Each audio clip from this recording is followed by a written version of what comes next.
Alright, my little art friends, I'm going to show you how to use masks today to create this cool stringy effect picture that I have here I've done of myself, and I'm going to show you how we're going to do this.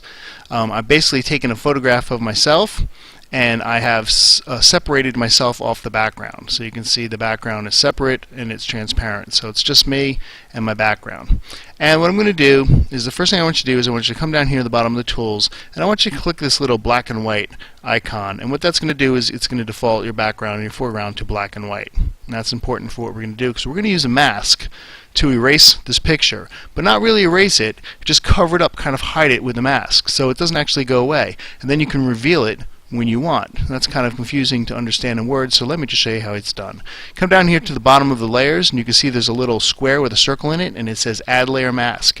If I click on that when I'm on my picture layer, you'll see that it adds this white box here, which is a mask. So what I'm going to do is I'm going to click inside that box, making sure I'm on that white, and I'm going to grab my paintbrush. I got kind of a small one here and make my paintbrush a little bigger.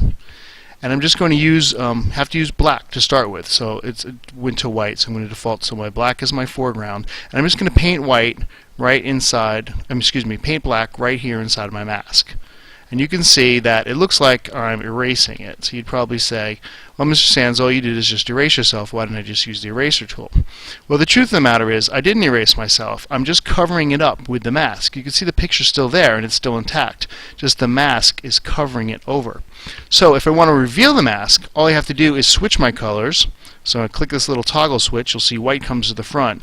And now I'm going to paint with white. And if I paint with white, it reveals what was underneath. So I'm going to use a really small brush, and I'm going to kind of follow the contours. And you know, if I was using a pen tool, this would work a lot better because I'm left-handed and I'm using a right mouse. But you can kind of get the idea how I would follow the contours to sort of reveal parts of my face, my picture here, and it kind of gets this really kind of creepy looking like string-like picture, which is the idea we're trying to get today. So after that, really what I did with the other picture is I added a drop shadow, which kind of make it look even more crazy creepy like. I think to be successful with this, you'd want to use a very small brush when you're painting in, and also what I did in the other picture, which was kind of cool, if I pull it up, here we go, is I made a couple of layers on top of it. So that was my first version, and I did a drop shadow, and then I duplicated the layer and I did a second one. So it kind of came out really cool. So that's how you do it.